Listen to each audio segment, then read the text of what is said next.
Well, good morning. Rachel here. I've got garbage in the car that's going out to the garbage. I'm at the gas station right now, filling up. We're headed to East Lansing for a bit to drop off a vehicle to son number one.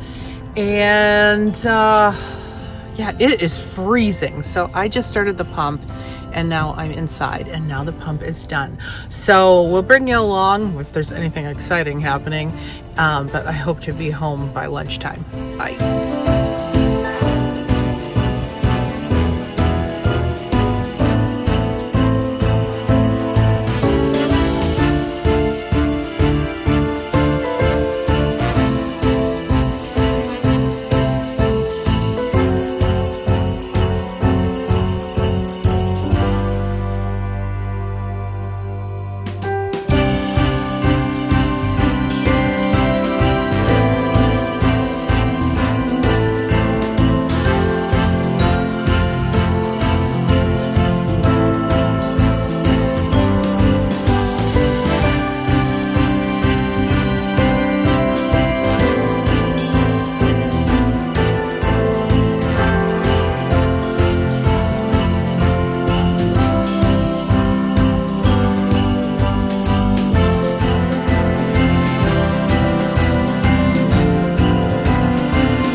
Let's go see what it's like out there, Percy.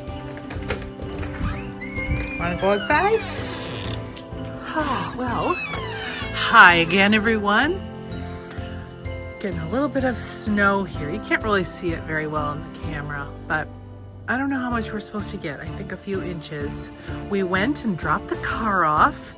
That was successful, but boring. Came back, made some lunch. You saw what we were up to this afternoon, which was not a heck of a lot. And now we're just making some leftover risotto that Brian made for us last night. I didn't have any last night, but looking forward to it tonight. Yeah, it looks like Percy wants to come in. So I think we're gonna call it a day today. Tomorrow's a big day. We're gonna go down to the Grand Rapids Christmas market, the Christkindl market. And then I have a concert to go to that my nephews are in. So tomorrow will be a more eventful day, but for now, we'll say just enjoy your evening and the other Vlogmases. There's so many good ones. I've been really enjoying some of them this afternoon.